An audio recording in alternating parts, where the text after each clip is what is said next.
కృష్ణా జిల్లా ఆకునూరు గ్రామంలో నందమూరి తారక రామారావు మెమోరియల్ సంక్రాంతి సంబరాలు అంబరాన్నంటాయి. మాజీ ఎమ్మెల్సీ టీడీపీ రాష్ట్ర ఉపాధ్యక్షులు యలమంచిలి బాబు రాజేంద్ర ప్రసాద్ గారు ఈ వేడుకలను ఘనంగా ప్రారంభించారు. కృష్ణా జిల్లా ఆకునూరు గ్రామంలో నందమూరి తారక రామారావు మెమోరియల్ సంక్రాంతి సంబరాలు షురువయ్యాయి. ఈ సంబరాలకు ముఖ్య అతిథిగా మాజీ ఎమ్మెల్సీ యలమంచిలి బాబు రాజేంద్ర ప్రసాద్ హాజరయ్యారు. టీడీపీ రాష్ట్ర ఉపాధ్యక్ష హోదాలో రాజేంద్ర ప్రసాద్ కు గ్రామస్తులు ఘన స్వాగతం పలికారు. ఎన్టీఆర్ విగ్రహానికి పూలమాలలు వేసి నివాళులర్పించిన అనంతరం సంబరాలు ప్రారంభమయ్యాయి. గ్రామ సాంప్రదాయం ప్రకారం పూర్ణకుంభంతో రాజేంద్ర ప్రసాద్ ను వేదికపైకి ఆహ్వానించారు.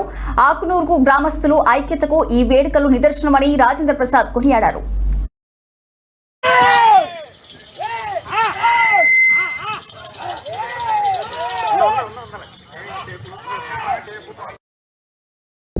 సంక్రాంతి సంబరాల్లో భాగంగా మన ఆకునూరు గ్రామంలో మన గ్రామ తెలుగుదేశం పార్టీ ఆధ్వర్యంలో మన మురళయ్య గారు, రంగన్న గారు, అలాగే మన సర్పంచ్ గారు వసంత్ గారు, ఇంకా ముఖ్యమైన త్రినాథ్ గారు, అలా ముఖ్యమైన నాయకులందరి ఆధ్వర్యంలో ఇక్కడ ఎడ్ల ప్రదర్శన పోటీలని నిర్వహించడం, దాన్ని ఈ రోజున ప్రారంభించడం చాలా సంతోషంగా ఉంది.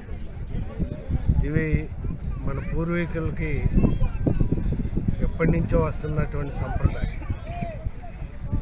ఈ సంక్రాంతి పండుగ పర్వదినం సందర్భంగా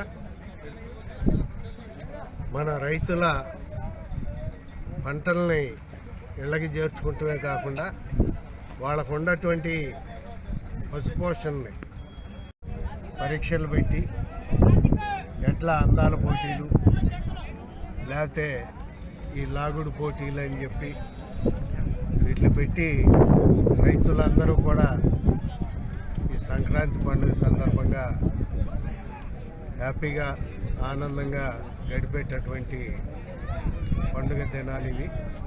ఆ సందర్భంగా